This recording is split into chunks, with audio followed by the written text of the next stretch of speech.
Right.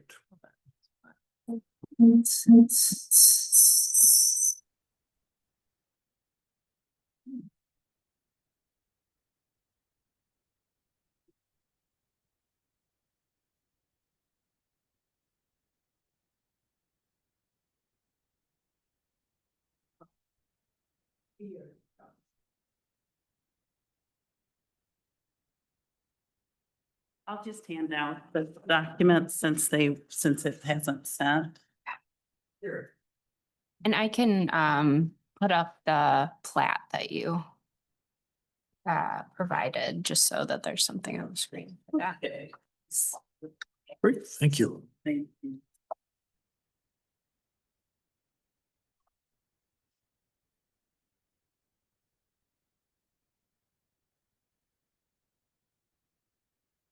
No problem.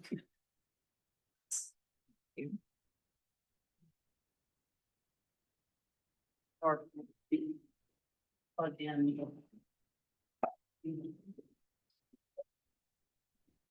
Oh, thank you. See the area like that.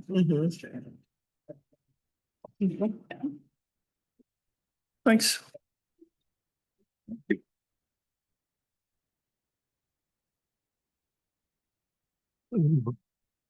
So, Anne, in just a minute, we'll start this meeting and then we'll call you up when Okay, you're ready. thank you. We'll sit. Yes. Okay. Okay, welcome to the Village of Lake Bluffs Joint Plan Commission and Zoning Board of Appeals regular meeting on September 17, 2025. We could have called order and roll call. Being Please. called to order, the Village of Lake Bluffs Joint Plan Commission Zoning Board of Appeals meeting for Wednesday, September 17th. And we'll start with a roll call vote. Member Danley? Here. Member Fisher? Here. Member Miller is absent. Member Russell? Here. Member Toll is absent and Chair Peters. Here. All right. We have a Great. quorum. Excellent. Agenda item number 2, non-agenda items and visitors public comment time. We allocate 15 minutes at this point during the meeting to address any issue that any citizen wants to raise with the board. We allocate 3 minutes for each individual, and if anybody in the audience wants to present, please do, or if anyone that's remote.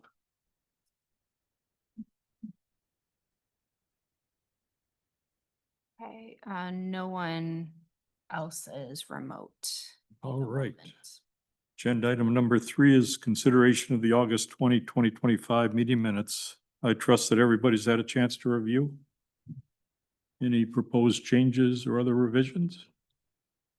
I just have one on the second page of the minutes, the third paragraph down. There's a sentence that says, Mr. Mancuso noted that there aren't many windows on the building and that it has been broken into multiple times in the past few years. The building he was talking about without many windows is the building that he was getting permission to move into, but the building that was broken into many times is the existing building. So that needs to be changed to reflect 2 different buildings, not the same building. Thank you, Member Russell. Any further discussion? Hearing none, is there a motion, please? So moved. Second? Second. Okay, all in favor? Aye. Aye. Motion carries. Agenda item number 4, if you'd like to introduce that, Ms. Gable. Realtor Ann Lyons, with consent of property owner Trent Weishart, has requested informal review of a possible subdivision project for 1010 Green Bay Road. And Ann is here to present her project. She had passed out some papers right before the meeting because I don't think we're able to get her PowerPoint to work, but we can have a copy of the proposed plan up here. So Anne, if you'd like to come up.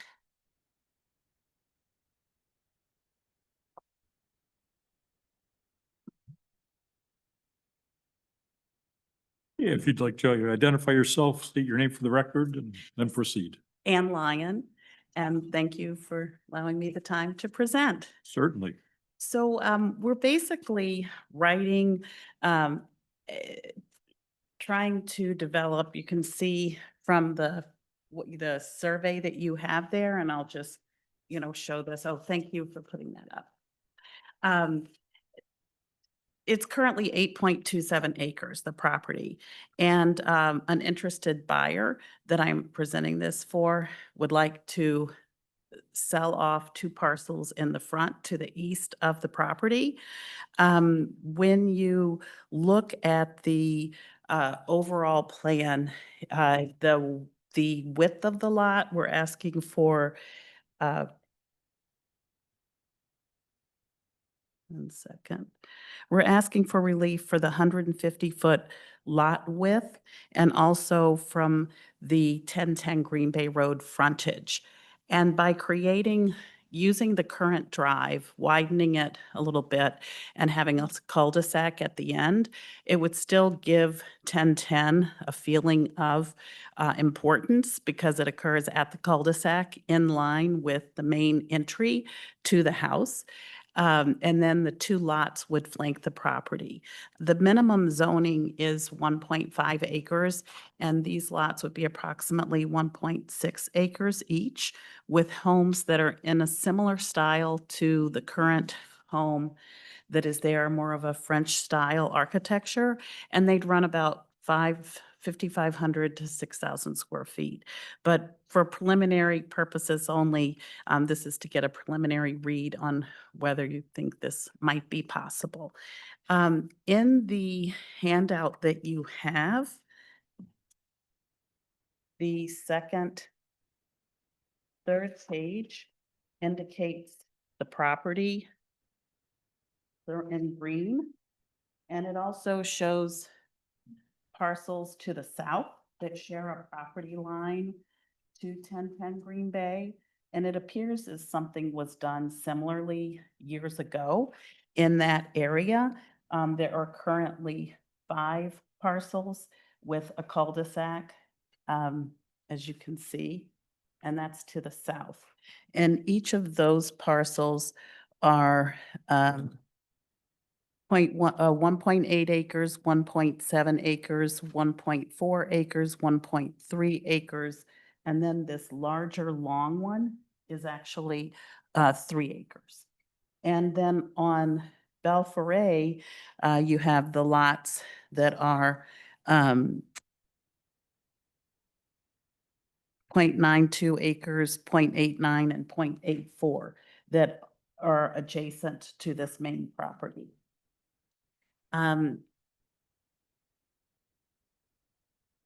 If you look at the next, which is an aerial, the aerial shows the main drive to the house, and the 2 parcels that that we're proposing are to the south and north of the driveway.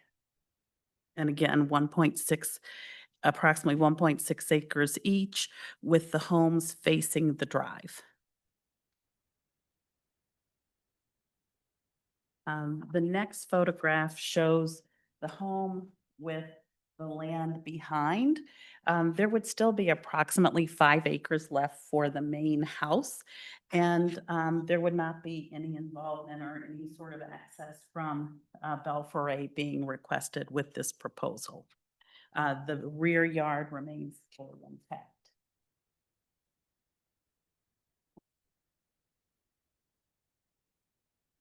Then I have a picture of the front of the house showing the circular drive.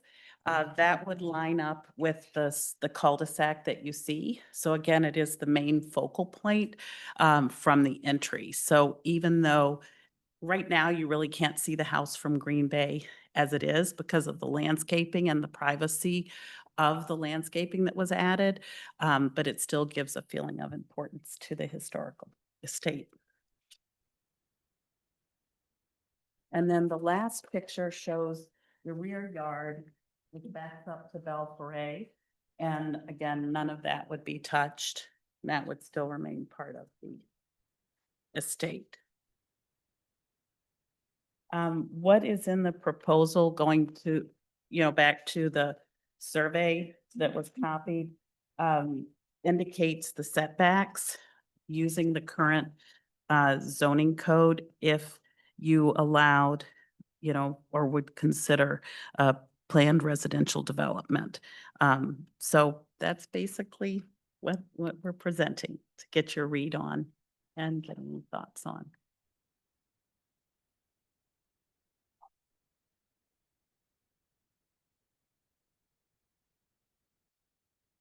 Any discussion at all with any of the prospective neighbors, or I guess any of the existing neighbors to the main parcel? At this point, no.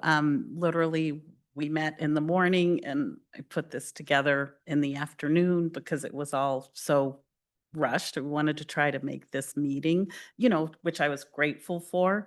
So no, we have not contacted any of the neighbors. As I mentioned, the ones that are adjacent to the south, there are 3 parcels there. But that's something obviously that could be, we would need to do eventually Okay. and would plan on doing.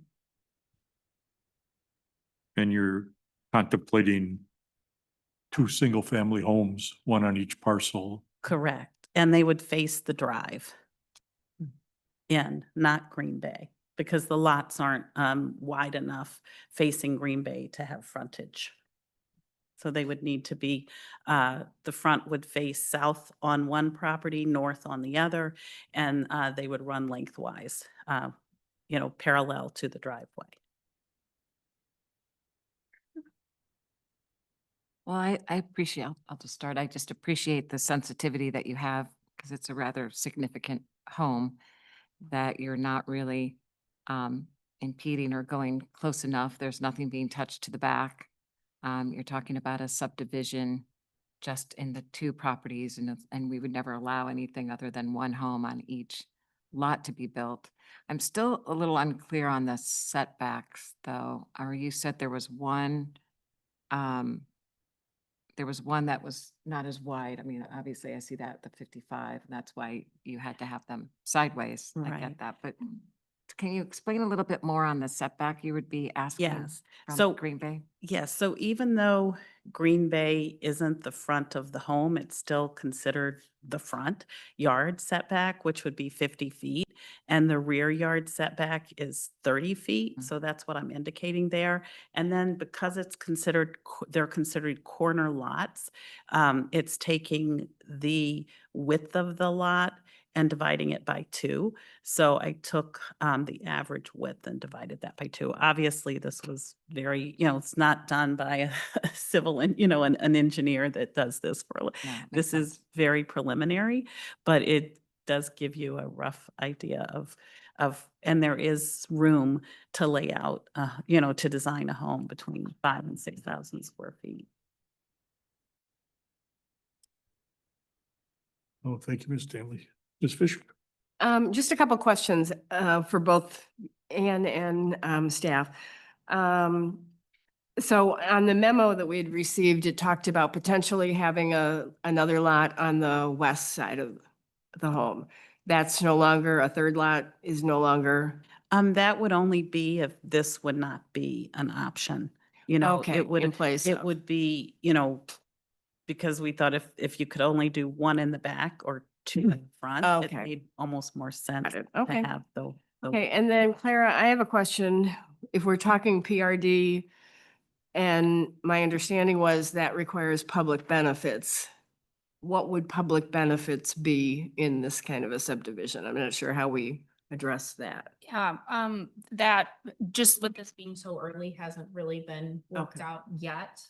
But one thought with this off the top of my head is that this is a landmarked property and you would be, allowing that to continue to be the case with this. I just one, but that has not been fully Okay. worked out yet. Okay, those are my questions. No, thank you, Ms. Fisher. Mhm. Mr. Russell?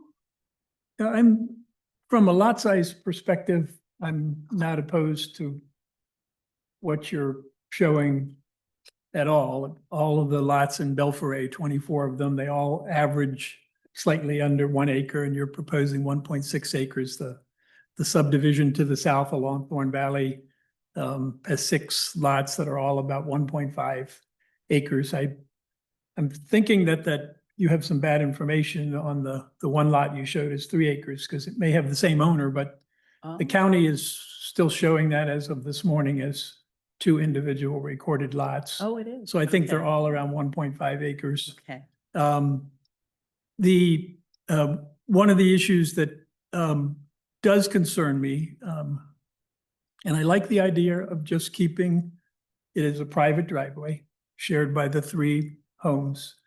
But when you have a 20-foot wide, say a 20-foot wide easement for an 18-foot wide road, and you only have a proposed setback of 25 feet, and those lots could support like a 7,000 square foot home, the home adjacent to the driveway, the front wall of the house, could be literally only 25 feet off the street edge, which would be way out of kilter for anything in that type of zoning district. Mhm. So if this were to move forward, I would be advocating for larger setbacks along the street, That the makes the sense. driveway, Mhm, that because the homes are going to orient towards the driveway, Right. not towards Green Bay because of the shapes of the lot. Mhm. And to have big homes that close to the street edge, it just would read very poorly going up the driveway. Mhm. And there's plenty of room, especially as you move west into those lots, Okay.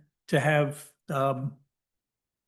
The front. them front- set further back off of the street. So some sort of plat restriction, I would be in favor of for that. And maybe you and staff can talk about what that would be to make it more in kilter with just a normal lot in Lake Bluff. The other thing, and this is more of a detailed issue, is the driveway right now as depicted, which is where it is, comes in at a very sharp angle to Green Bay Road. It's fairly dangerous coming out of there. In my opinion, it's very difficult to look back to the north. And I would be advocating that the very easterly end of that driveway, say the last 30 or 40 feet before you get to the east property line, that it start bending towards the north so that it's more of a perpendicular intersection there for safety. There's a bicycle path, pedestrian path that runs along there. And I would advocate that it not be left at that sharp angle that's there. And the only other, I guess the one other thought that I have is that right now, because you are asking for variations in order to do this, right now on the 1.6 acre lot, you'd be allowed to build a 10,500 square foot home. And I would like to recommend that there also be a requirement to cap the house sizes smaller than that, Mhm. say 7,000 or something, as opposed to 10,600 in that configuration. I would think that could look also very odd driving up that long lane to a house that is a landmark. Absolutely. And I'm hopeful that you might think Right. that's reasonable. I do. May I respond? I do feel that's a great idea because we certainly do not want to take away the importance of the main house. I mentioned 5,000 to 6,000 square feet. That's really what we had envisioned. So that the importance of the main house isn't, you don't, number one, it's not crowding the setbacks, but number two, it doesn't, they're beautiful homes, but they don't take away from the main home. That's at the end of the cul-de-sac. So, And then, as Ms. Fisher questioned you, I know you had mentioned in your submittal material the possibility of a home in the northwest corner behind the estate house. And you mentioned that would only be an alternate. And if this plan wasn't acceptable, did I hear that that's correctly? correct. Yeah. Because I certainly would not be in favor of a third home squeezed in behind the estate house. It would break up the entire atmosphere of that estate property. It sits up on a hill, has a beautiful view looking to the west. To try and sneak a home back there, I don't think the Belforet Homeowners Association would allow it, Right. And because it would have to have access into a planned residential development, and there would be all kinds of extra hoops to jump through. So I would vote for pushing a plan similar to this with the modifications that I've suggested. And this particular buyer wants to keep the back intact and would have no, wants to keep the rest, apologize, the back intact and have no disturbance of that area. And when we met with the village, they, did mention that would not be as well, that back there would not be as well received as potentially two in the front. But again, obviously, there are no guarantees until approved by zoning and plan commission. So, but they would not pursue a third for sure. Would just be the two up front. I have two more Yeah, questions. please proceed. Two more questions. So the rear, there is an access right now, but it's not used to Belforet, right? I saw the chain Correct. link. There's a drive currently, Mhm. and when my client, the owner, bought it, he was told that he could sell off up that portion and build, sell it off and something could be built there. But in reality, that's not what we have heard at all. We have always been told, no, that's, because you have to cross over the Belforet, the Right, easement, right. you'd have to have approval to do that. So that's But just, the drive is there for access, but that's not what we would. but it's not propose. used. Okay. Mhm. And then the trees on the property now, because I know they put a ton of trees in this whole area that we're talking about now. So how do we?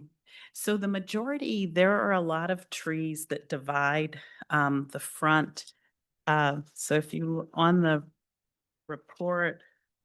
Yeah, I wasn't sure if these pictures were. Okay, so on page 4, Mhm. you can see that there are really no trees where the home would likely be placed. It's very open at the widest part for the southern lot. Because you would envision the home being placed further west where you have more space and more front yard. And then same on the northern lot. There are some smaller trees there, but not any huge significant, nothing like what's around the house. Some of the oaks and some of the really large trees that are really close to the main home, they're smaller growth trees, as I recall. But I don't have the caliper of the ones that would need to be Okay, removed. thank you. Are there any potential wetland issues? Especially with respect to lot 3? From what the research I've done, it does not appear that way, but we'd have to investigate that as I was just based upon some of the foliage that Mhm, seems to be in that area, but. yeah. From the Lake County maps where they mention wetlands, you didn't see that. But again, that would have to be, like I said, this is just me putting this together, not an engineer, but it is graphically correct as far as the scale and all of that. But again, that would have to be investigated. And that doesn't really impact what we're discussing tonight, but any other questions or comments from the commissioners? I think that you heard a lot of very, very constructive comments. I think they were generally positive. Obviously, we're down 2 current members, so we can't really speculate as to their thought processes. But that's very enlightening presentation, very enlightening discussion. And I think the fact that you're looking at basically 2 very, very nice sized homes instead of tremendous density is certainly a positive from my perspective. Thank you. Oh, thank you very much. Oh, great. Thank you to everyone.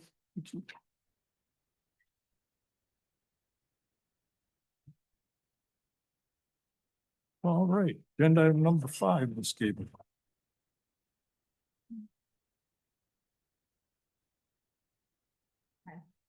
In order to build a new single-family residence at 1750 Shore Acres Drive, Architect Keely Rice, on behalf of the owners of 1750 and 1776 Shore Acres Drive, has submitted applications for one, tentative plat of subdivision approval to expand the lot at 1750 Shore Acres and to reduce the lot at 1776 Shore Acres, and two variations from sections regarding lot frontage and lot area and width of the zoning regulations.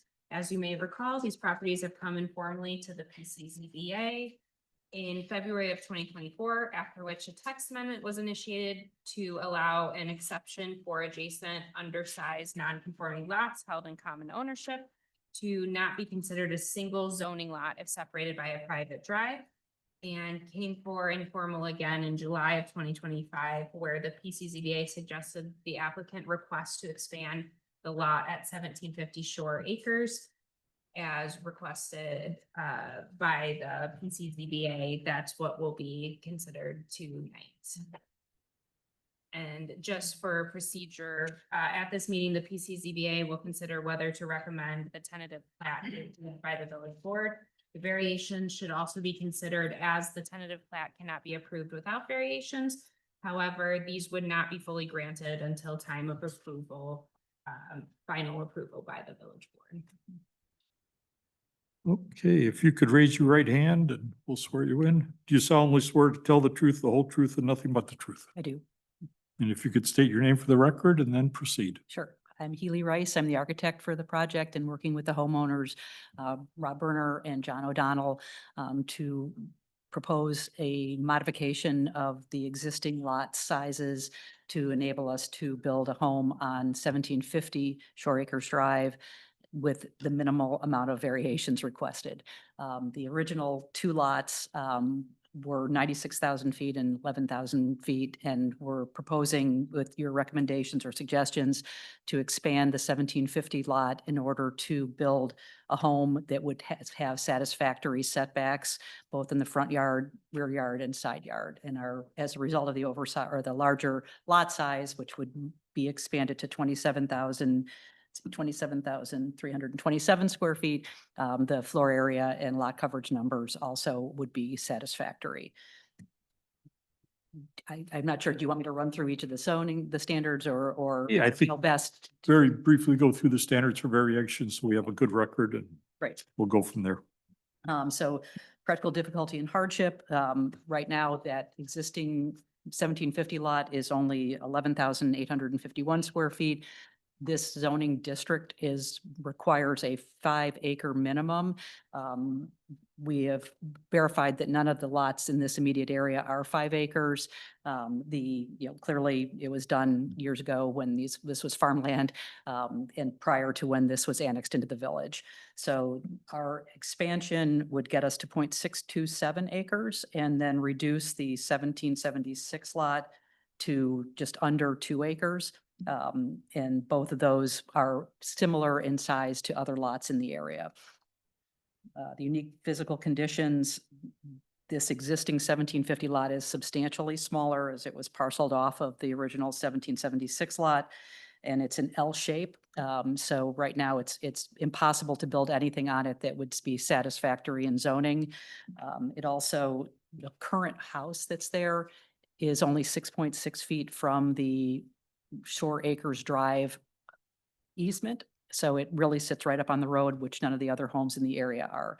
So based on recommendations from you a month or 2 months ago, rather, if we were to push and expand this lot back, we can satisfy that 100-foot setback, and it would be much more in keeping with the other homes in the neighborhood.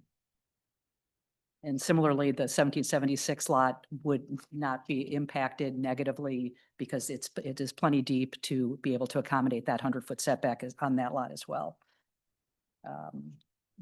Not merely a special privilege. I don't believe there's any special privilege that we would be requesting for this.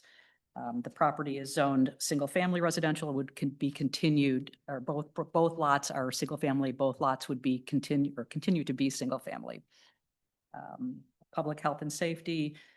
Right now, if anything, we'd be improving this because that current house is so close to the road. So moving it back would enable a much more open and safe condition accessing the property. I think one of the things too we talked about were trees, by moving the front or moving the lot back, we're able to build in an area that has only one tree that would be affected. All the existing trees in the front could be be retained rather. So I think all the other zoning issues are satisfactory, but happy to answer any questions. No, thank you very much. Who'd like to start? I'll just start. I mean, welcome back. I feel like we've gone through a lot with you, just even understanding. I think it's going to be a real pleasure for all the neighbors, in fact, and even driving by it to remove that 6 foot away from the road. And I understand the hardship with the L-shape. Pleased about the trees, there's no impact there. That's been followed through. I really, and to think of, and the size of the home that you're building is nothing that you're going to come forward and have a variance from us as well. I have no issue and appreciate the. Thank you, Ms. Danley. Ms. Fisher? Pretty much the same thing. I like that you listened to, what was suggested and, George had some good suggestions in the prior meeting, and I think those were well heard and reflected in the new, suggested plat. And I look forward to seeing it. And I do appreciate being able to save the trees too, because I think that certainly is important up there. Thank you, Ms. Fisher. Mr. Russell? Yeah, overall, I like what I'm seeing, and that now that a tree survey has been done, it's what I suspected. There's only, by changing the shape of the lot, there's only one tree within the building footprint, where before there were about 30 trees up front. Right. So it would be great for the property to save that, to now be able to have a 100-foot setback off of Shore Acres Road, which is very much in keeping with every other property except the two right when you come in on the west side of the road that are also like 100 years old, I believe.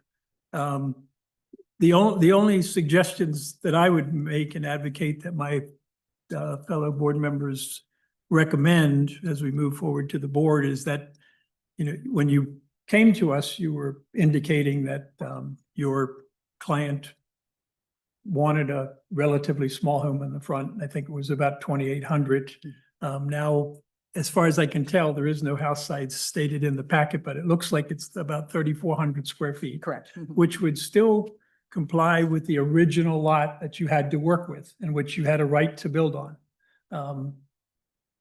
From a floor area perspective, you could have built about a 3,700 square foot home. So now with the larger lot size, you would be able to build a much larger home there.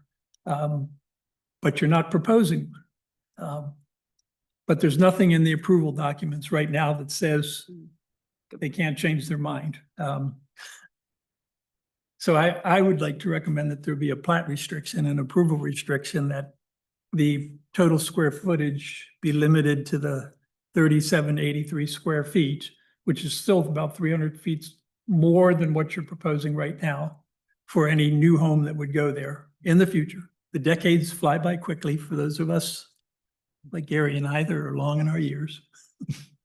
And then the other thing I'd like to see is plat restriction, that there be no future driveway constructed Directly onto this for this house. Right now, you're proposing a shared driveway where there are no trees, and that's great. But the decades fly by, the lots get sold, someone might want their own driveway, and I think in keeping with the neighborhood, it would be best if that driveway remained shared because of the configuration. So those would be my two changes that I would like to see to the plat.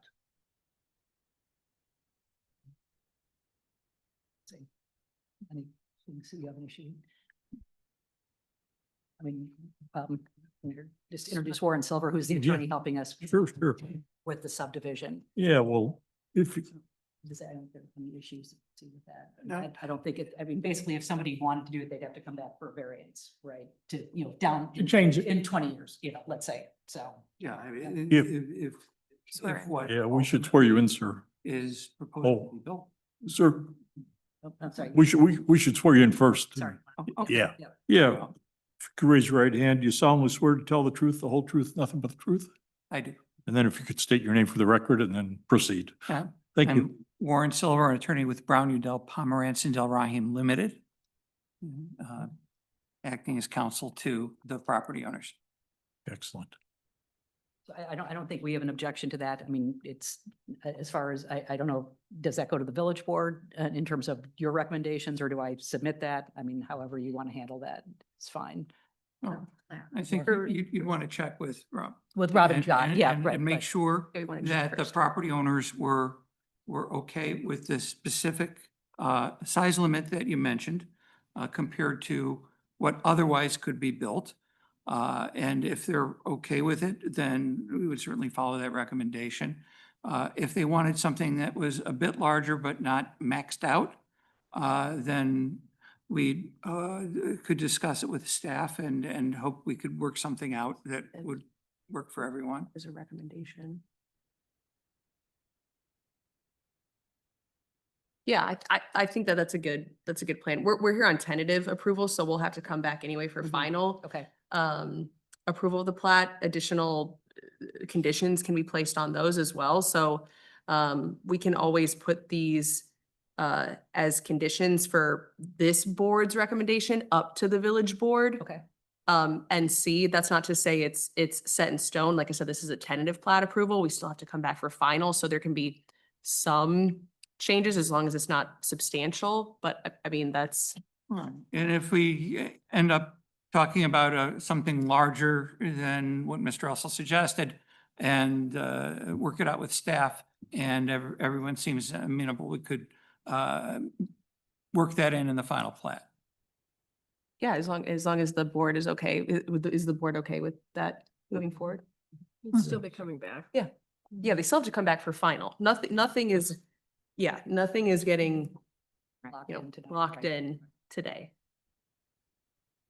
But we can certainly add those into the recommendation to the board for the resolution for conditions, and then certainly those, go back with your clients and talk, and that can all be worked out during final plan approval. Yeah, okay.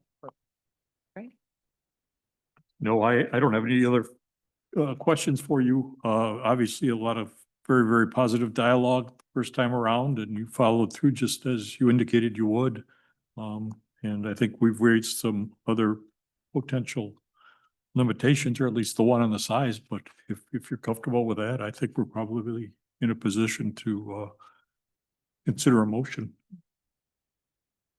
I move to recommend the village board approve the tentative plat of subdivision and in the form of the attached approval order conditioned upon 2 additional restrictions be included on the plat and the approval order. That being a proposed maximum allowable floor area of 3,783 square feet. If indeed that's the number that staff tells me is the number that would have been allowed on the original lot. And that no future separate driveway access be allowed off of Shore Acres Road to 1750 Shore Acres. Second it. Any further discussion? Could we have a vote, please? Member Danley, Aye. member Fisher. Aye. Member Russell. Aye. And Chair Peters. Aye. Thank you guys very much. Thank you.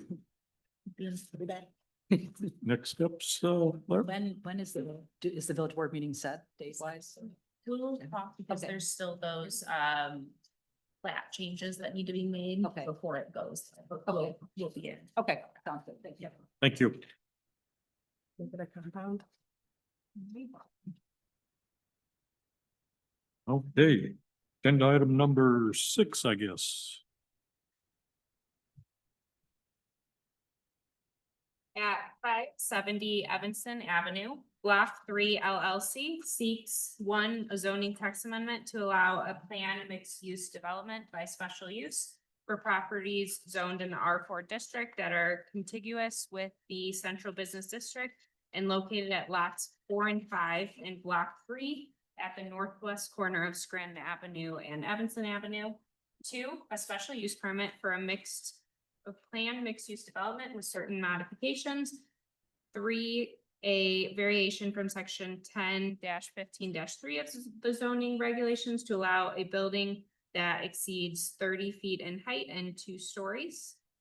As you may recall, the PMD tool is meant to allow for flexibility in and around the central business district and would allow for modifications from the PMD minimum lot area requirement, the R4 zoning regulations, and fence height requirements as proposed.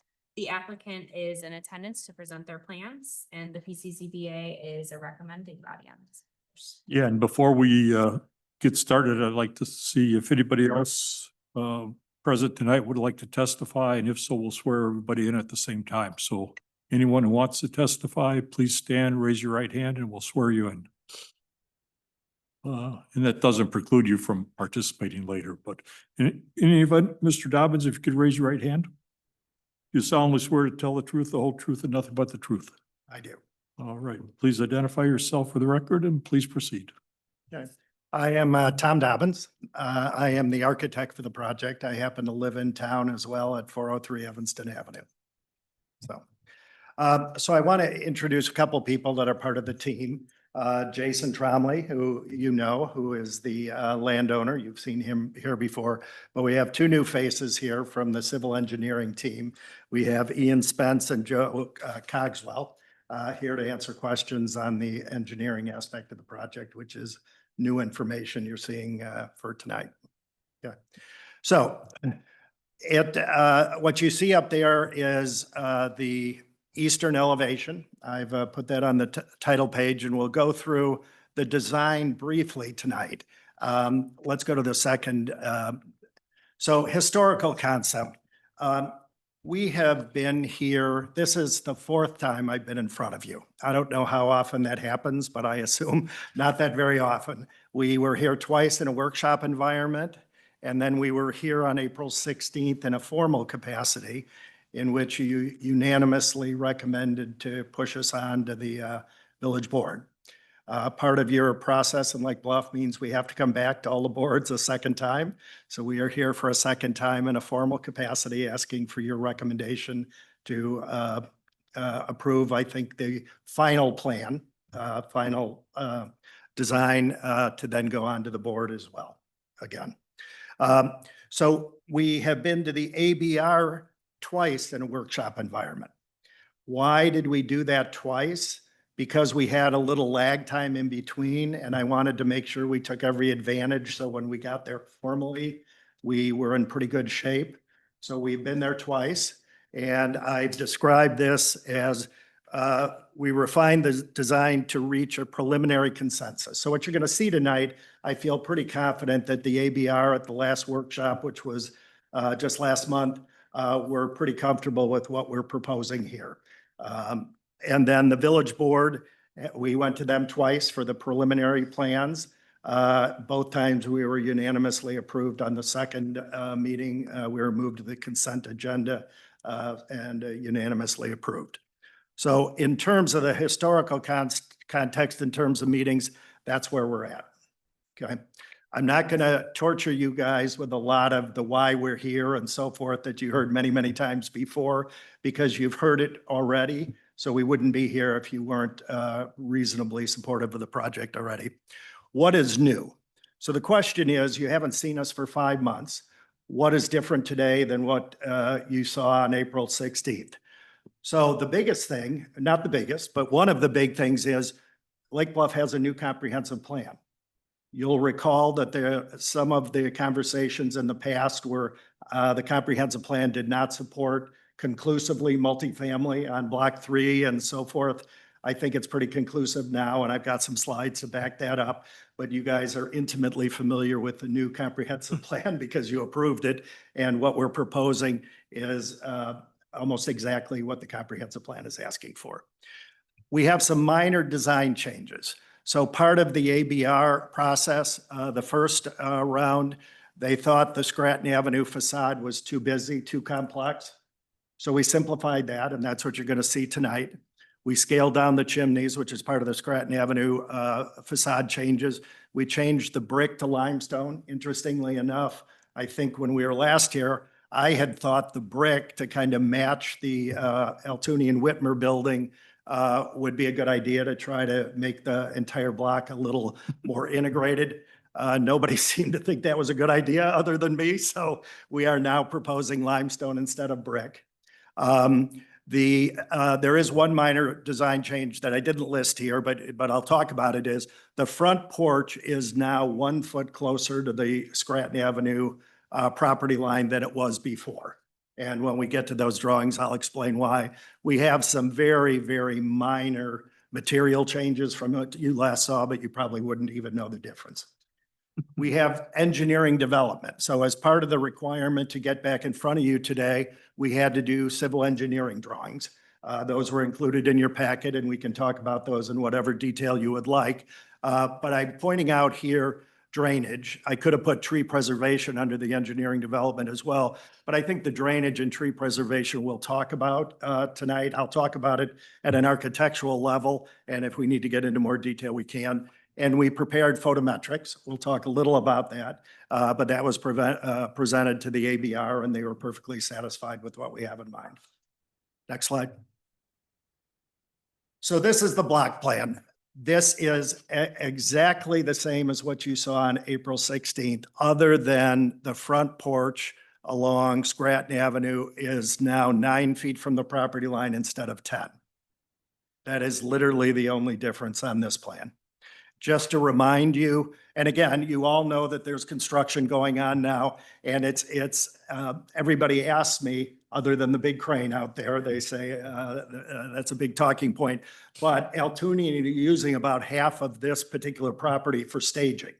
So it appears as though the Altoonian project is quite a bit bigger than it really is. Just to remind everybody, we are 43% of the block 3. And the Whitmer-Altoonian building, the old bank property, is 57%. So we take up way more of the block than I think people would expect. Next slide. So this is, again, the exact same drawing as what you last saw. And the front porch along Scranton Avenue is really the only change you see here. Next.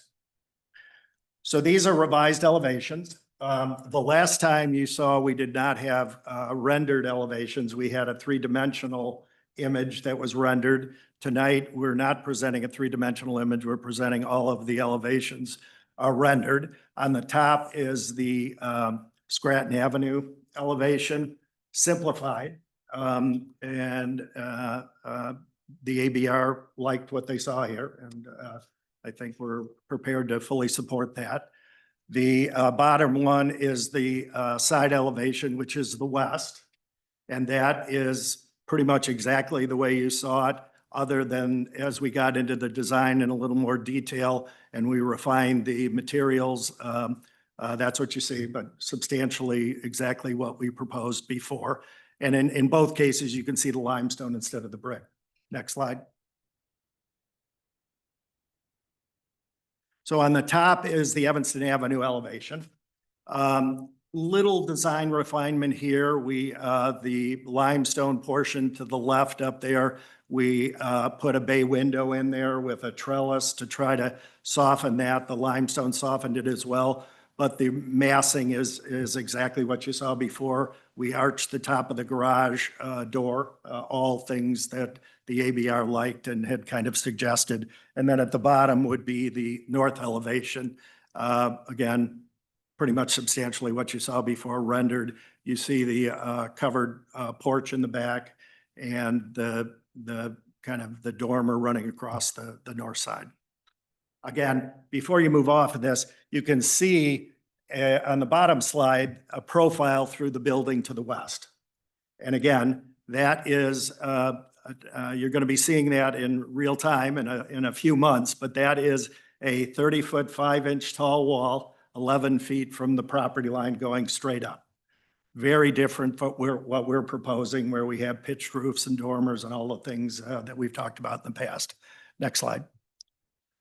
So these, again, same plans. This is the lower level. We're putting 8 parking spaces in the lower level, and each of the 4 condominiums has their private entrance in the lower level with a small elevator, a lift, and stairs going up to their unit. Each unit has a storage space and there's a mechanical room down there as well. Next slide. First floor, again, pretty much just what you saw. We have a driveway coming in off Evanston at the northeast corner of the property. We have a condominium that's oriented towards Scranton and a condominium that's oriented toward the north side of the site. So we're dividing the first floor north and south. And again, if your eyes were really good, again, the front porch is a foot closer to the property line on Scranton than it was last time you saw. And that was driven, we can go back to that. That was driven by simplifying the roof line and trying to create a kind of little eyebrow for the front porch that had a little more presence, and that required to come out a little farther. Next. Again, this is the second floor, 2 condominiums. This is divided east and west, but virtually identical to what you saw before. Next slide. This is the third floor.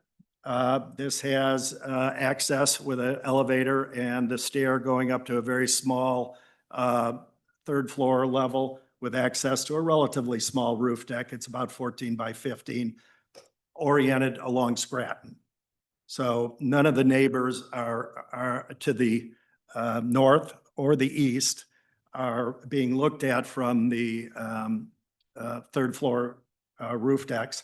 Very different again from the building to the west, which has roof decks wrapping all the way around the building. So they're looking at the neighbors to the north and frankly, looking toward our direction. Next slide.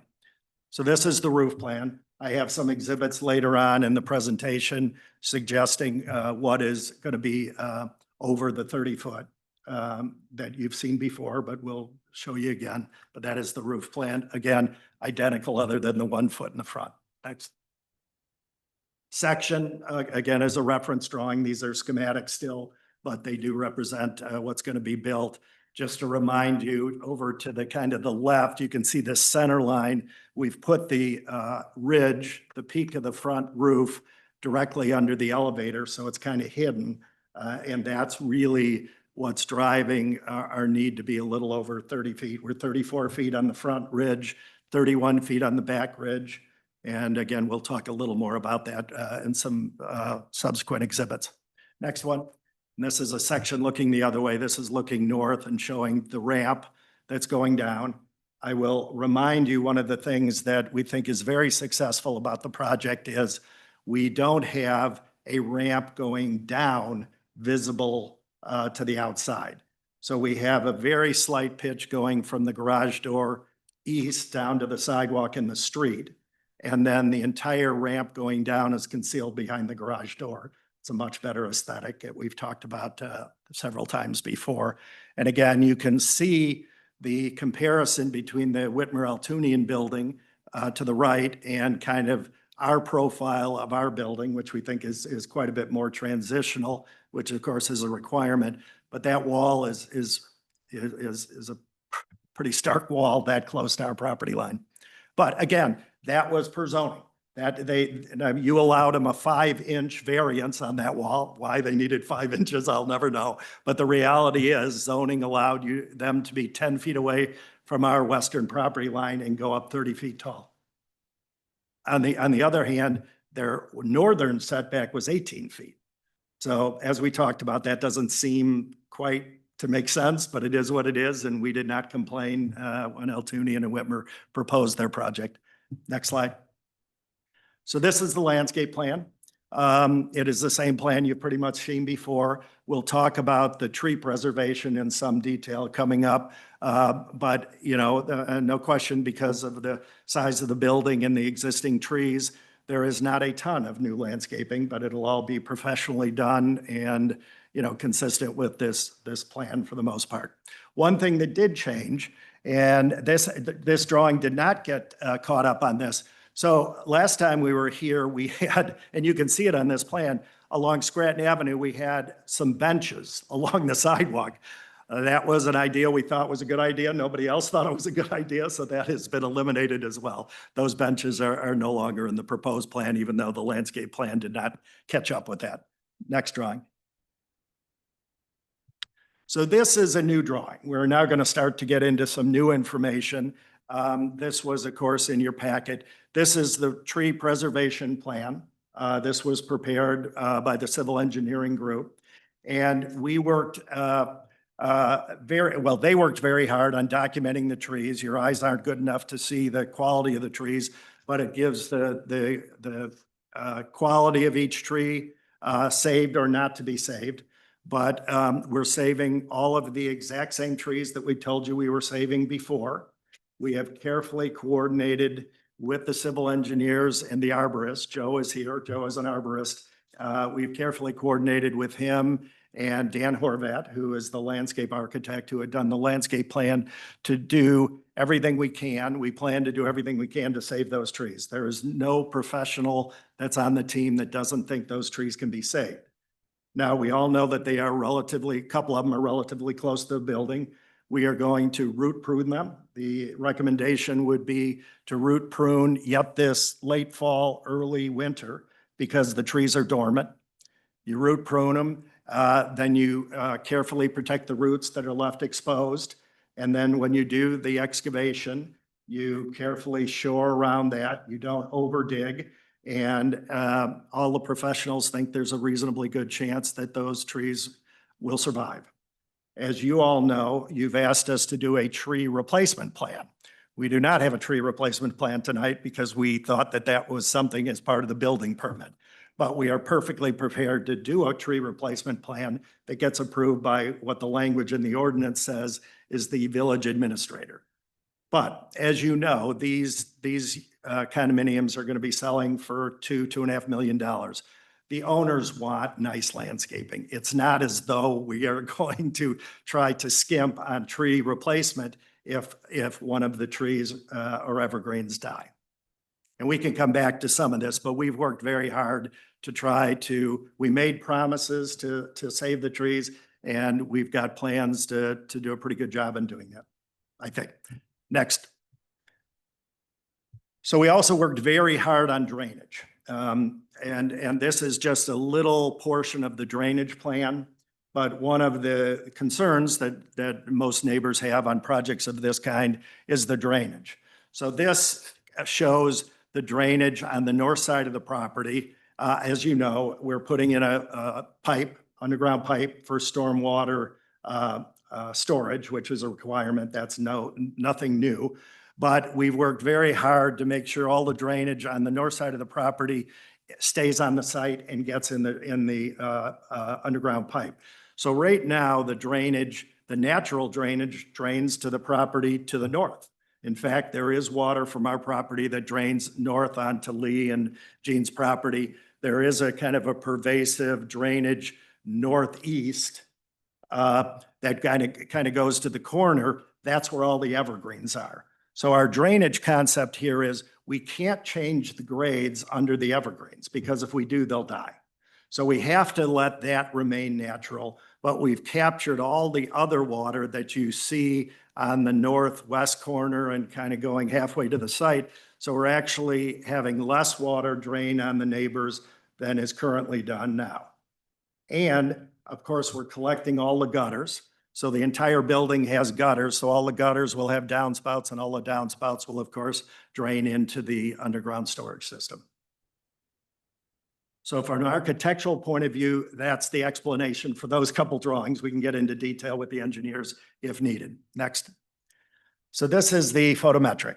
So we are planning to use residential style coach lights, dark sky coach lights on the building. So this, photometrics, you guys probably see photometrics for parking lots quite a bit. This is the antithesis of that. These are a bunch of residential coach lights that are basically at each door to the building. If you could see the photometrics, we are at 0 at the property lines, and at the sidewalks, we're like at 1 or 2. I mean, no light spillage over to the neighbors at all. The ABR was, go to the next slide. This is the fixture that we're proposing, which is a dark sky fixture. This is a great fixture for a couple of reasons. One, it does not shine light up, of course, which is what dark sky is, but it also has a concealed light source. So it's a very well suited fixture for this particular application. Next. Okay, so I now want to talk about the impact of the project, because, you know, you have seen some correspondence in the packet that, you know, as you've said, you know, you'll remember, we came here almost a year ago and said, if the village isn't in favor of this, if the neighbors aren't in favor of this, we are not going to push this project. So we learned after a couple meetings that there was enough support to push it forward. So but not everybody is unanimously in favor of this. We're going to talk about the impact to the neighbors and the community in the next few minutes, and hopefully you're convinced that we're doing all the right things. So what is the general impact? The comprehensive plan. So you've heard some people suggest that the old comprehensive plan didn't support what we're planning to do. Now, early on, we asked the village, is that true? And the village was very clear that the comprehensive plan dating back as far as 1998 supported multifamily and Block 3. So if it didn't then, it certainly does now. And we'll show you all the exhibits suggesting that exactly what we're proposing is exactly what the village has advocated for and supports now. Public improvements. So when you do a PMD, as you know, on the board, you encourage us to make public improvements, do something good for the public. So what we're doing good for the public here is the power lines along the north side of the property and along the east side of the property, along the Parkway in Evanston. The project is lowering those underground. So that is the public improvement. Tree preservation. We are saving all the trees we just mentioned exactly like we first talked about. In fact, there's one additional tree that I can show you when we get to another exhibit right behind Lee's garage that we didn't even know was worth saving.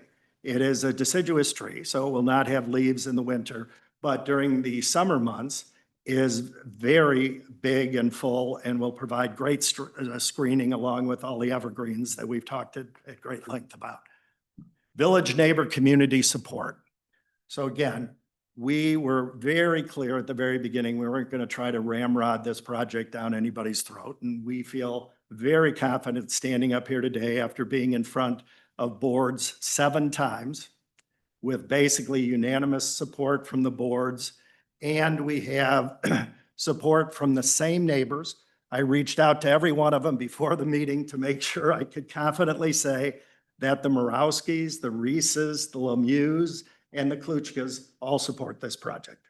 Many of them wrote letters. Many of them have showed up at the meetings time and time again. I ran into Becky earlier and she was apologetic. She couldn't come and say good things about it again. But that is extraordinary for those people to make such an effort. You know as well as I do, the people that come to these meetings are generally opposed to projects. To have people that are supportive and be that committed, I really feel privileged, frankly, that they've gone the extra mile for us. Now, factual clarifications, that's kind of a weird term. What does that mean? Well, I think there's been some misinformation floating around, and I just want to make sure the factual clarifications, everybody understands this. So the biggest one is our building 2 stories or 3 stories? We have said our building is 3 stories from the very beginning. It is 3 stories. So is Altunians. There's been people that have called Altunians building 2 stories. They are both 3-story buildings. That requires a variance, as you know. They are both over 30 feet. Ours is 34, theirs is 35 feet. But that requires a variance as well. We have to get special permission because of our lot size to do a PMD. So did Altunians. Now, just because Altunians got it doesn't mean we deserve to get it, but there's certainly a strong argument that suggests that the village has wanted this block to be integrated, wanted multifamily, transitional housing. It certainly would make sense that what they're doing on the west side of the property would be appropriate for us to do as well. Next slide. So I'm gonna not bore you with this, but I just want to make sure it's clear, and I just want to say it for the public record. This is the new comprehensive plan. So this particular page shows what the comprehensive plan was 10, 15, 20 years ago. Okay? So if you look carefully at the exhibit to the left, you will see that the comprehensive plan in 1998 showed multifamily behind Lee's house. Did show a green space at the corner. Now, again, we fully recognize that we are zoned R4. We are asking for a zoning relief. But to suggest that the village and residents did not know that the village wanted to have multifamily on this property, block 3, does not seem to be accurate. The exhibit to the right is interesting. That's what the village put up when I said, does Lake Bluff want multifamily? And that's the exhibit that they put up suggesting, and there is language in that fine print suggesting that multifamily has been wanted and supported for years and years. It does have the green space at the corner still. I would argue we're saving a lot of trees consistent with the one footnote there. Next slide. So this is the future land use plan. I don't know if you can blow that up at all, Clara, but this is your new comprehensive plan, and it clearly shows multifamily on the property we're talking about. No question. Next slide.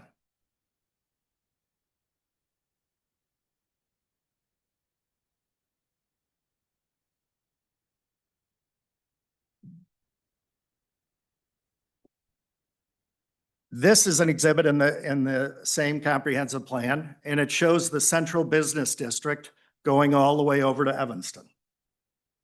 Now, we know that our property is zoned R4, but there is no question the village views the central business district going all the way over to Evanston.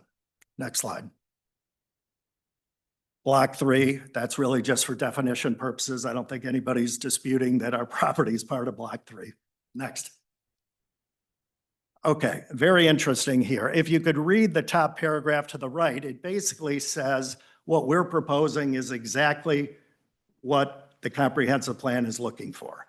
It even shows our building on that exhibit. Certainly shows Altunian's building on there.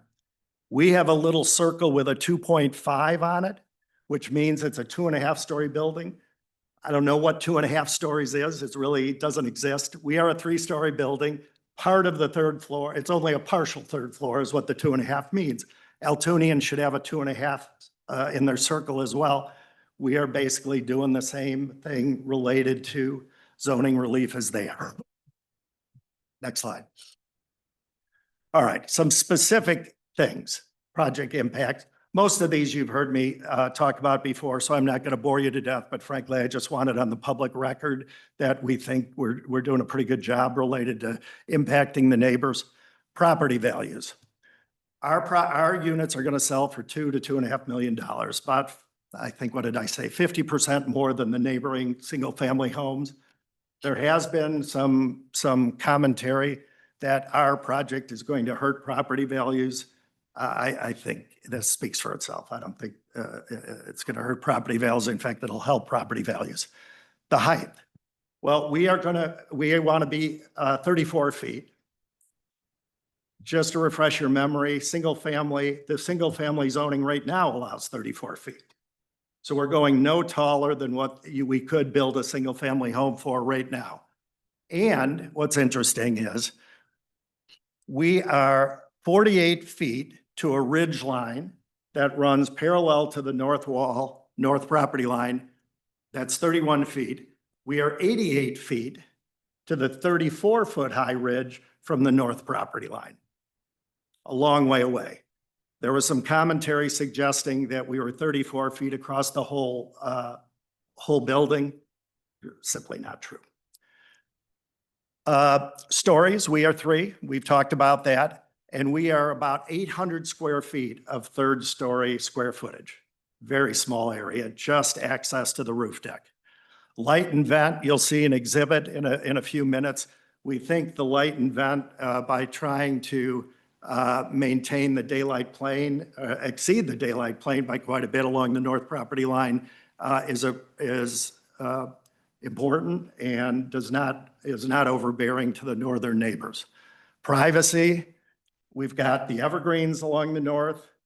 We, as you know, we asked for an 8-foot fence because Lee asked for it, and then he is now suggesting he doesn't support the project. But we will still put an 8-foot fence in, and we're putting abundant landscaping along that side as well. Exterior lighting, we talked about. Traffic, there's been a suggestion that this is going to cause a traffic problem.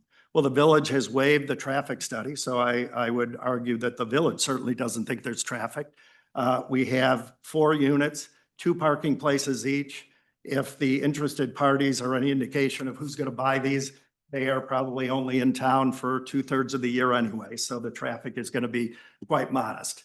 Parking, all underground, so it certainly isn't an aesthetic thing. We're actually adding 1 spot along Scranton because we are getting rid of that curb cut, so we're actually increasing public parking by 1. Drainage, we talked about. We think we've done a very nice job in making sure the drainage does not negatively impact the neighbors. Noise, there was a comment a couple months ago that the garage door operator was going to be too noisy. Well, I can go on public record. We'll use an ultra-quiet, belt-driven door operator, so it will not be noisy. And I think overall, the project is not going to generate any adverse noise. Precedent, the text amendment is written in a way that it only applies to this piece of property. And likelihood for success, we've got several interested buyers, so I think the likelihood that these will sell out is pretty strong. Next slide. So I just got a couple more. I'm sorry to do this. So this is, kind of my hand-drawn little section here. The top is, so after the village board meeting a couple months ago, I got on a ladder, stood about 12 feet tall, took out my phone and took a picture looking at Jean's house. You can kind of see the Lee's garage there. So looking out the northern windows from our second floor, this is what you would see. It certainly is not, nobody's looking in anybody's windows. Those are coniferous trees, as you know, so they will be green all year long and provide very nice screening. So you can't even see Jean's house from the northern windows. You can see the section that I drew here. Those are the dimensions that I talked about. You can see the purple. The purple is the area that's over 30 feet. Very, very small area. And there's a little vignette at the bottom underneath the left purple that indicates the plan view of what is over 30 feet. Again, a very, very small amount. Next slide. So this is just an exhibit of the trees that we're saving, photograph of the trees. The one in the upper left is actually the deciduous tree that's kind of right between the 2 garages there. Very good screening. We didn't even know, we really hadn't even accounted for that when we were last here. So I think we're doing a really nice job of saving trees under the circumstances, to tell you the truth, and we are fully committed to doing so. Next slide. Supporting communication, these are the emails of the neighbors that have sent in.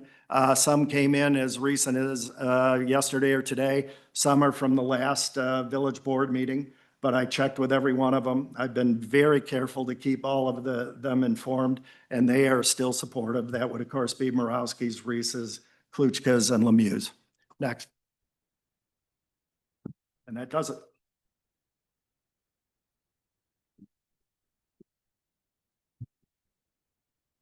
I wonder, Mr. Dobbins, if you could go through the standards for variation just to make a record.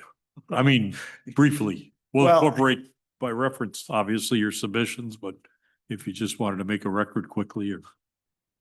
So, I don't have it in front. Frankly, I'm not prepared to do that. I mean, the variations on this particular project, because it's a PMD, aren't exactly the same variations you just heard in the one ahead of us. Right. So this is a very special project. I mean, again, so if what you would normally stand up here and do and say, there's this serious hardship. This is why we want to do this.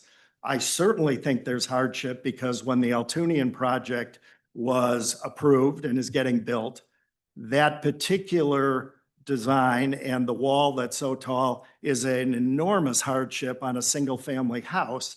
Nobody recognizes that in our particular case because there is no house there.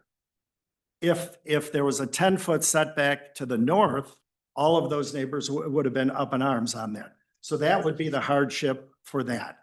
If you can coach me on some of the things, I can explain. Here's your it. sheet that's Sure. They're listed right here, the 5. There. Well, I wrote them, so I'm just, all right. So will not have an undue adverse effect upon adjacent property. I think you've heard me talk ad nauseum about the fact that I don't think it's going to have an adverse effect on the neighbors. And there has been some commentary that the only neighbors affected by this project are on the north side. That is categorically untrue. All of the neighbors around it, including the ones on the north, they are affected. But the neighbors, especially the Kluchkas, they walk out their front door every day and are going to look at our project as well as Altunians. No interference with surrounding development. There is no interference with surrounding development. Obviously, we're trailing behind the Altunian project, so they will be out ahead of us as well. They'll have their crane down long before we get started, but there should be no interference. Adequate public facilities. We've worked with engineering. I see Jeff here. We had a conference call with Jeff. We talked a lot about drainage. We talked a lot about trees, but I think it was very clear that the public facilities were adequate to support our project. No traffic congestion. I think we talked about traffic. No destruction or significant features. You could argue, I mean, the lot is vacant. You could argue that the trees are significant features, but I think, as I've said, we're doing a pretty nice job saving those. Compliance with standards, of course, we'll meet code and we'll meet all the requirements of the ordinance that we're talking about now.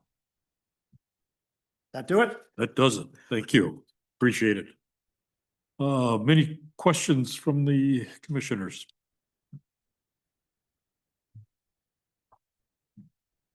No questions. All right. Yep. Ms. Danley? I don't know if this is session number 7 or number 8 in your overall count, but obviously we've had a very, very extensive dialogue over the last year or so. I think over the year, you've taken up virtually all the recommendations or suggestions that we made as a body. I was a little bit surprised by some of the changes proposed by the ABR, but certainly would defer to them as experts in that area. But I think it's a project that meshes with the comprehensive plan. I think you made the modifications that the community and the commissioners felt was appropriate. And I'm certainly a proponent of it. So any comment from the community, so to speak? Yeah, if you could, we'll swear you in. If you could raise your right hand. You solemnly swear to tell the truth, the whole truth, and nothing but the truth? I do. If you could please state your name for the record. Absolutely. I am Jean Mimi Mills. I live at 580 Evanston. I am what he calls the one person that doesn't approve with this, but I submitted 8 letters today of people who are not in favor, surrounding neighbors. One of the neighbors is one that he mentioned. Primarily because Mr. Dobbins recently went to the architectural board and he talked very extensively about the trees here tonight. And there, the architects who are in, obviously you guys had camaraderie there, had said something about a cutout you had. And, you know, why do you have a cutout there with that oak tree? And he said, well, one of the requirements to get this approved by the zoning board was to save the trees. And they all kind of chuckled and they said, so you're going to be able to save the trees? And he said, well, we said we'd try, but and he said, do you think they're actually going to live? And he said, what I think is going to happen is they'll survive the development and they'll die a year later. So there's a massive change. I tried to bring the video tonight. I have the video if you want to go and look at it. His comments started at 44:22 on the Architectural Review Board and ended at 43:55. So if you'd like to go and look for it yourself, I tried to pull it up to bring it and I couldn't tonight. The other thing that I wanted to mention very quickly about misinformation, and I didn't plan on bringing this up tonight, but I brought it to the architectural board, that at the beginning of this project, Courtney Trombley sent out a petition pretty much to the entire elementary school, as well as all the surrounding neighbors, with big words saying, support a 2-story building. And when I brought this up last time, they came back and said, oh, it was a mistake. It was an honest mistake. And that really struck me. And this is where I get dry mouth and angry, because these people are neighbors. And it's frustrating when they talk about the misinformation to have those 2 big pieces of misinformation be given to. So a lot of the support they got in the beginning from the petition, it said very clearly in big letters, 2 stories. So I have submitted that to Drew. I can submit it again to you guys if you'd like to see it. I submitted the 8 letters today. I have others coming, because I'd like to reference the Eltunian project, that many people, now that they've seen the Eltunian project and the sheer destruction of every single living piece of vegetation, have been very concerned about what it will do for the rest of the block. I hear that the village refers to this block as continuous CBD. Before you guys recently just redid the comprehensive plan, that was not how it was viewed. When the Eltunian project was approved, the reason it was given the, for the zoning, for the height, was because part of it was in the CBD. The rest is a transitional area. This will not look transitional anymore. It will be extraordinarily dense. Now that you can see how big the whole area is of Eltunian, to now jam this huge structure on there that's double the size of what it's supposed to be from a density perspective, I can't imagine that is something that the village would want to do. The other thing that I will mention in terms of misinformation is he talks about the comprehensive plan and how since 1996, multifamily housing has been approved for this lot or wanted. That's not true.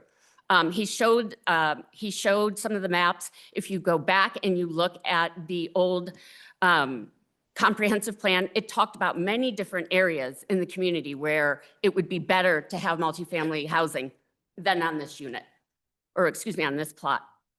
The other thing, and this is a question of the board that I would hope maybe someone could answer here, is for, Mr. Dobbins mentioned about being in front of you guys 4 times. This is probably my 20th time in front of you. I've been fighting this for 10 years. I moved into my house in 2013 because it was a corner lot and it was zoned R4 on the back. I thought I was safe. And so we've been fighting this, and all of the prior boards before you have rejected a project like this. This is the first time it's even gotten this far in terms of approval. Now, what I will tell you is the Eltunian building, we weren't in favor of that at first. I ended up being fine and in favor of that because at this point, it's been 10 years, that bank building wasn't going anywhere. The owners weren't keeping it up. It was an eyesore. So we did need something there, and it was partially in the CBD.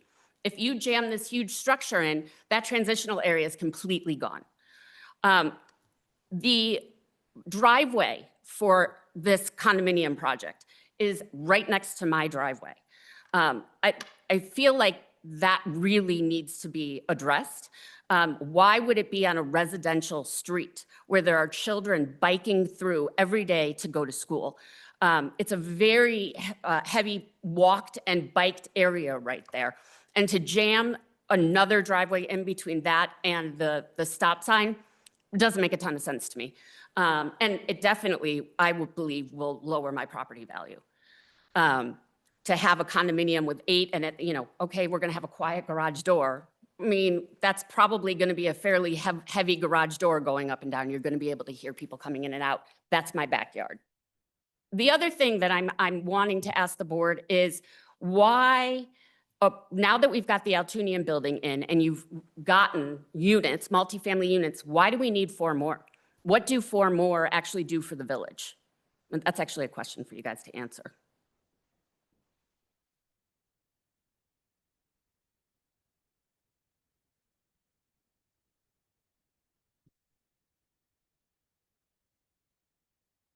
I mean, it's public comment, so it's up to the commission if they want to answer, but this isn't a cross-exam of the board. It's just a. Oh, that's fine. I just don't know how to get answers from the board otherwise, because I've come here for how many times and I've never gotten that answered as what has changed from the previous boards. Like your previous predecessors for years have not approved this. What's changed?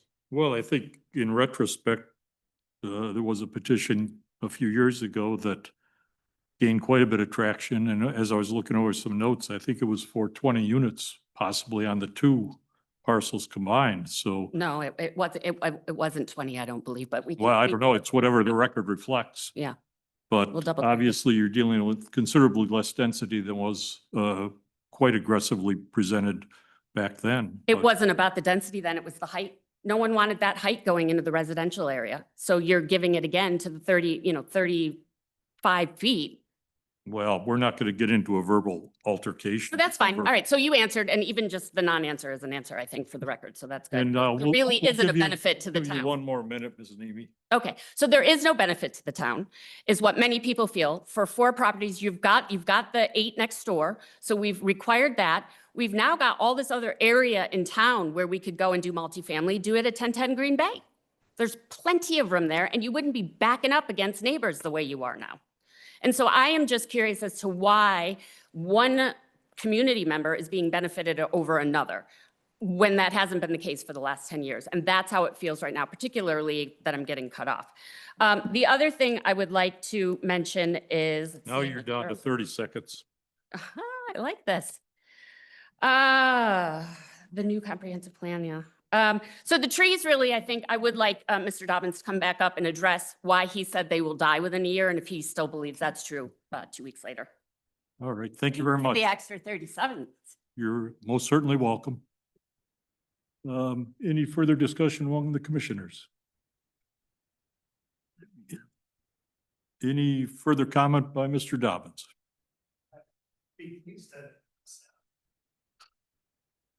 So if I said that, I misspoke.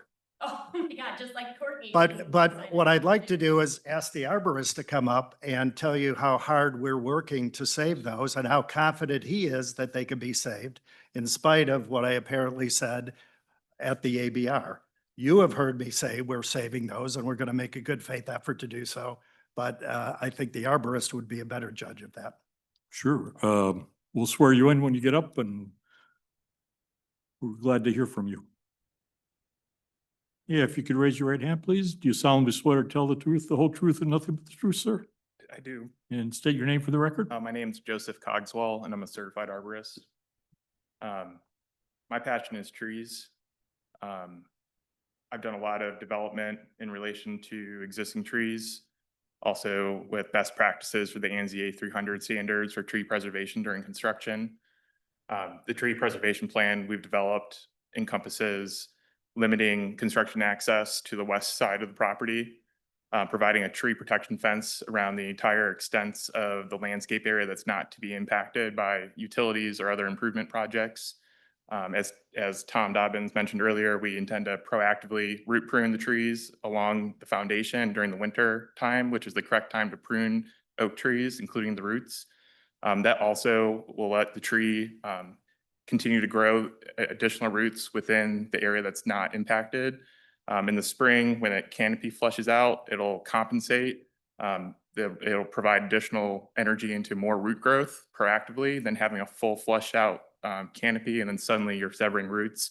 The roots will be out of balance with the amount of evapotranspiration coming out of the canopy. It's a strategy to slowly get the tree adjusted to the changes.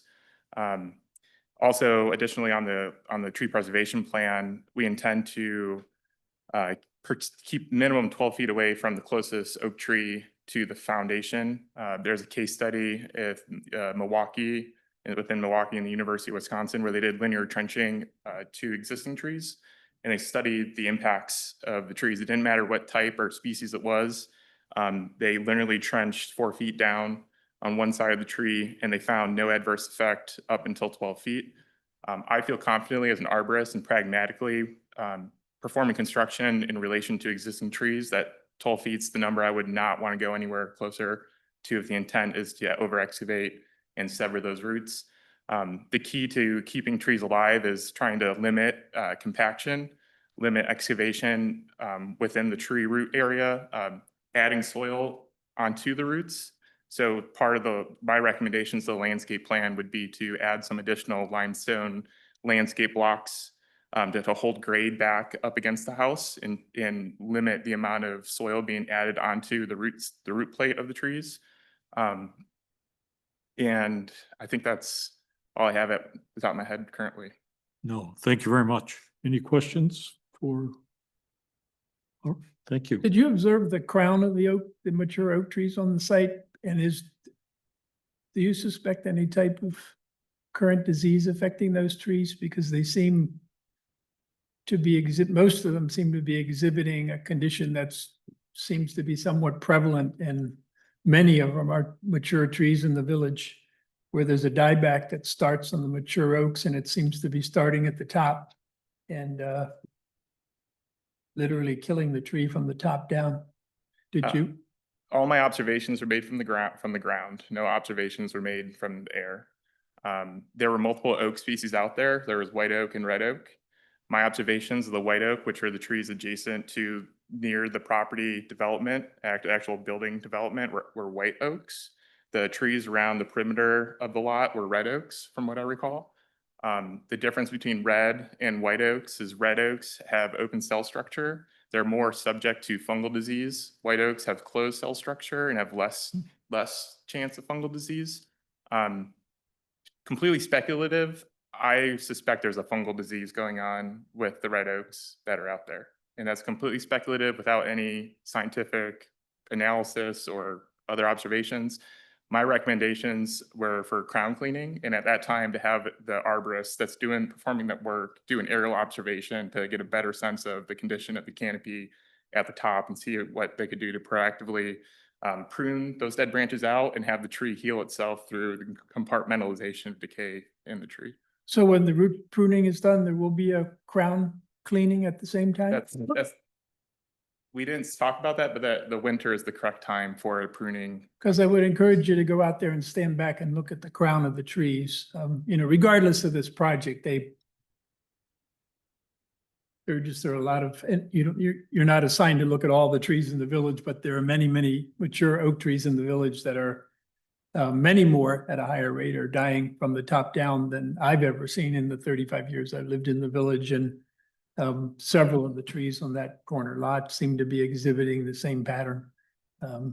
So before you have final recommendations as part of a building permit or final approval with the board, I would encourage you to stand back and look up at the top of those trees Noted. to see if something can be done besides root pruning to help those trees.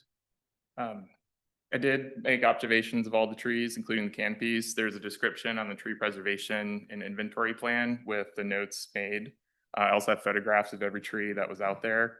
I'd be happy to go back out and take a look at them and do another assessment, but without actually taking a sample and sending it into a laboratory to get it analyzed to understand what could be causing this and what could be done to fix it.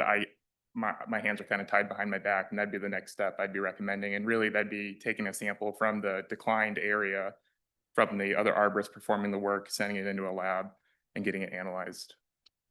And then Okay, a sample that this type of, if what I suspect is happening, you have to sample up in the decline area, not at the base of the tree. Is that what you're saying? Someone has to climb the tree and. It's speculative to know where the fungal disease is. It's obviously occurring where there's decline and there's cambium decline happening.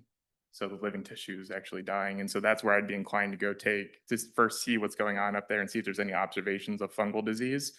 And then from that, I'd be taking a sample out. They could take core samples elsewhere in the tree, but it's kind of going in blind without knowing where the fungal issue is. But my suspect is there's a fungal issue going on with the trees, and that's what's causing the decline. Okay, thanks for your time. Welcome.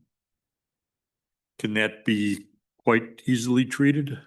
Or do you need a more specific diagnosis as to the specific species and all that? Correct.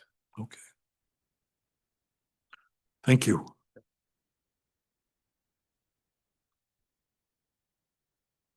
Any further comments, Mr. Dobbins? Okay. Yeah, any comment from the individuals on the internet? You want to raise your hand to speak?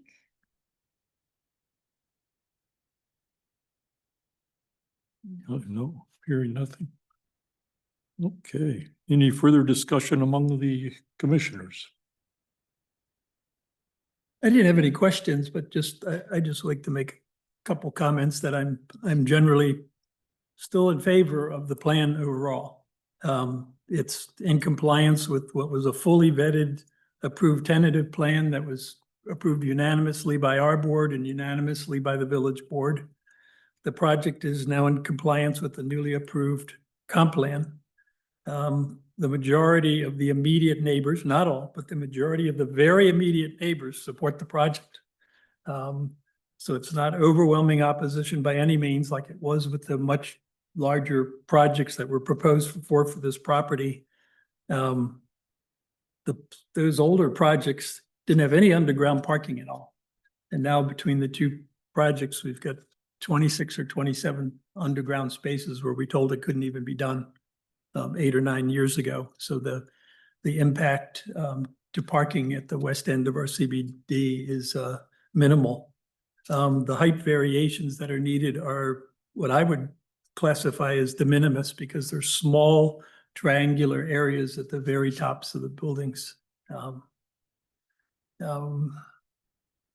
then the comments about traffic, even the type of projects that are being built, the condo units with one larger bedroom, and they're not even really that extravagantly large, and 2 very small bedrooms. These projects are going to be, these 4 condos are going to most likely be purchased by older residents that probably aren't even going to be in town year round. I would hazard to say that this project isn't going to create certainly any more traffic than 2 single family homes would create that would have teenagers going in and out, parents going in and out every day. Here, you're probably going to have units that aren't even occupied 4 or 5 months of the year, or 2 older residents. A big family can't move into these things. It's just not, they're not designed for that. So I just don't think the traffic impact is there at all. So that's in a nutshell, that's why I'm still in favor. And if there's a vote, I would vote in favor of it based on everything I've heard to this moment. I am concerned with only 4 members present that, as I understand it, we need a unanimous vote for a favorable recommendation. So that needs to be considered. I don't know who speaks to that, if you do, Gary, or the village attorney, as to how we move forward, given only 4 members are present. I don't want to hold up the project. No, thank you for those critical comments, Mr. Russell. I think you certainly encapsulated essentially all or virtually all of the critical issues that we've addressed over the last several months. Ms. Fisher, your thoughts? I think, George, everything that you said, sums it up very, very well. I like the fact that we have gone through multiple boards, in lieu of us having 2 people short today and a third on the committee essentially missing by a retirement or a person who couldn't stay on the board. I'm comfortable that ABR and the different boards have unanimously approved things. The one question I have, just out of curiosity, is staging. When you mentioned that that Altunian is using half of your lot, are you comfortable with the ability to stage your project with what area is left for you to do, if I can ask that question? That's a question you'd like. So there was a moment in time when we were trying to piggyback with Altuni, and if we could have used his crane, it would have been great. That is not happening now. So we'll just have to do it just the good old fashioned way. We're just going to have to grunt our way through it and just stage on corners of the property and so forth.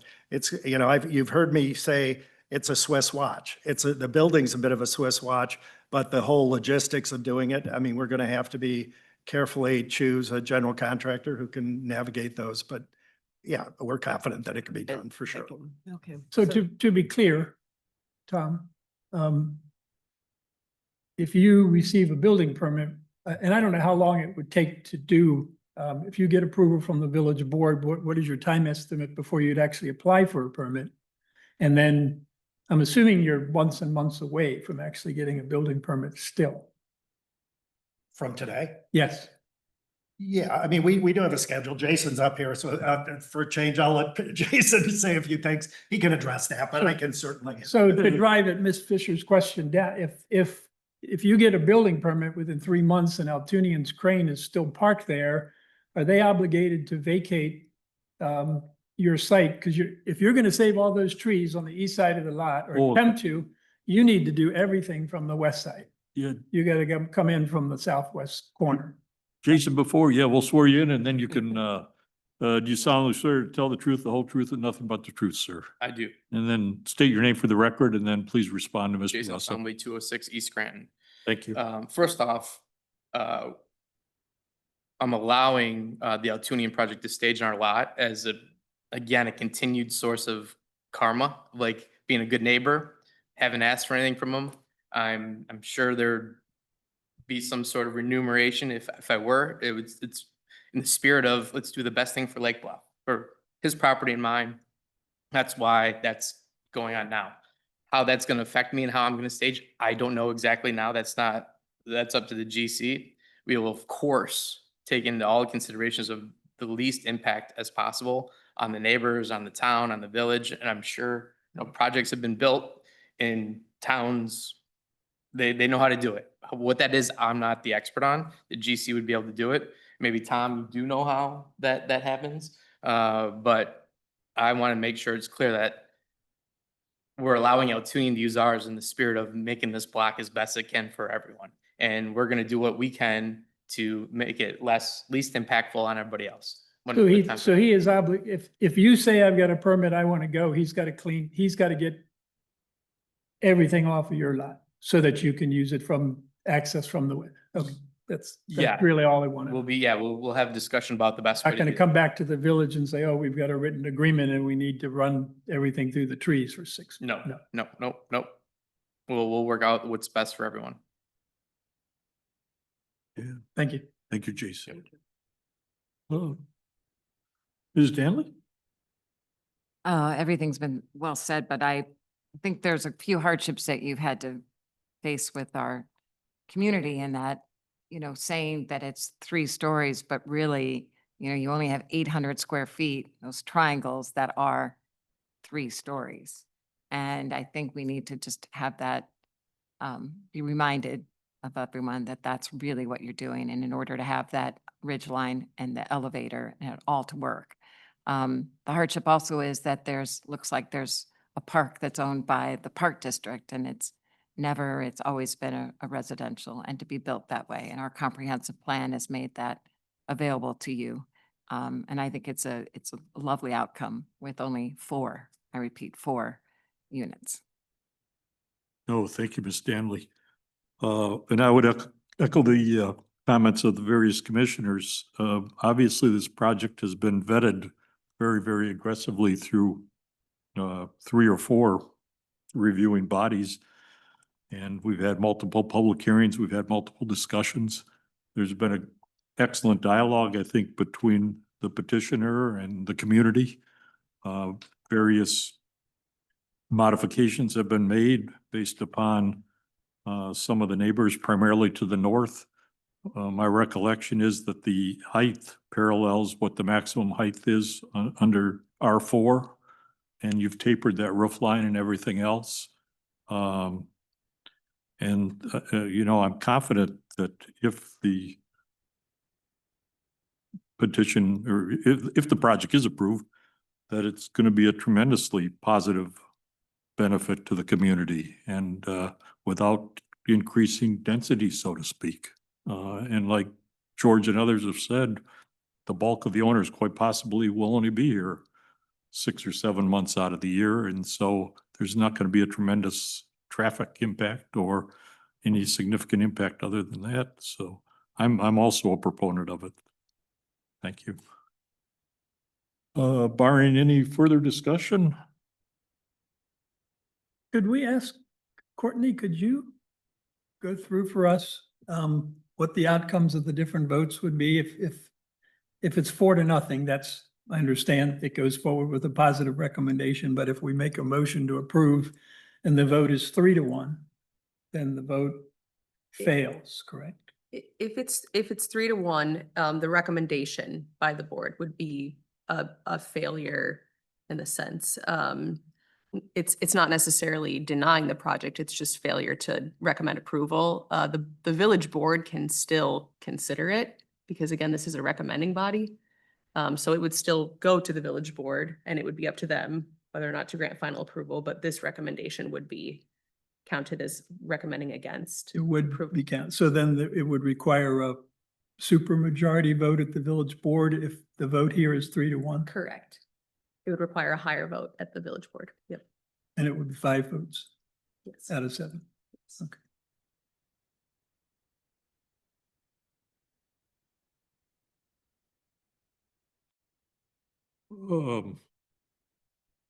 I guess I could defer to the petitioner as to whether or not you would want us to continue the hearing, or alternatively, whether you can gauge the individual commissioners and their attitude toward the project.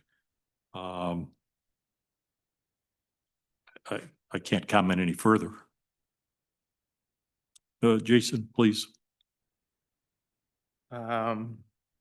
George, would you be in favor of our project? I've already made my comments. Okay. You're more than welcome to take a straw poll. Yeah, I guess we'll take a straw poll. We haven't participated in one in a very long time, but all in favor? This is a straw poll, you're It's a straw poll. It's Yeah. a straw poll. Yeah, all in favor, you said? yes, Aye. aye. Yeah, I think, Straw poll. I would recommend if the PCZBA wants to vote on the item that we do 2 separate votes for the 2 separate types of relief, since there's 2 ordinances before us, the text amendment and then the final plan PMT. all right. Is there a motion, please? I move to recommend the village board approve the requested relief. And you said we need a second motion then, It's not text- as it's written in the staff report? The text amendment first. Yes. So you're making the motion to approve the request relief for the text amendment. Okay, requested relief for the text amendment. Second. Second, could we have a vote, please? Member Fisher? Aye. Member Russell? Aye. Member Danley? Aye. And Chair Peters? Aye. Motion passes. All right. Is there a second motion, please? I move to recommend the village board approve the requested relief for the PMD final plan in the form of the attached approval order. Do we have a second? Second. All right. If we could have a vote, please? Member Russell? Aye. Member Danley? Aye. Member Fisher? Aye. And Chair Peters? Aye. Motion passes. Next steps? We will be in touch. They need to go to ABR next before going to the village boards.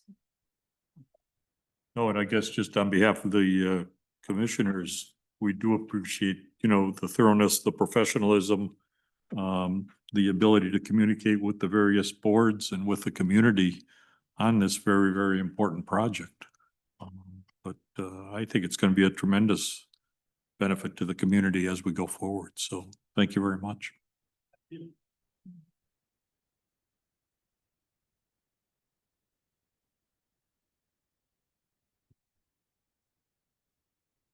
All right, agenda item number 7.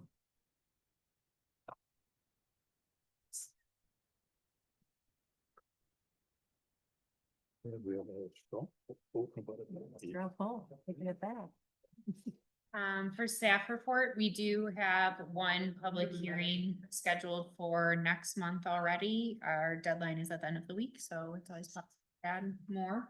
Additionally, we're starting to work on some of the goals that were identified as being top goals with the comp plan.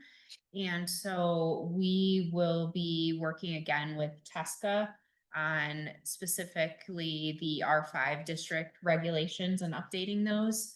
And they will be helping with modeling the R5 district and the surrounding areas to make sure that any scale is appropriate. So that is coming. No, thank you, Ms. Gable. Commissioners report, agenda item number 8. Any I'm just questions? gonna- Excuse me.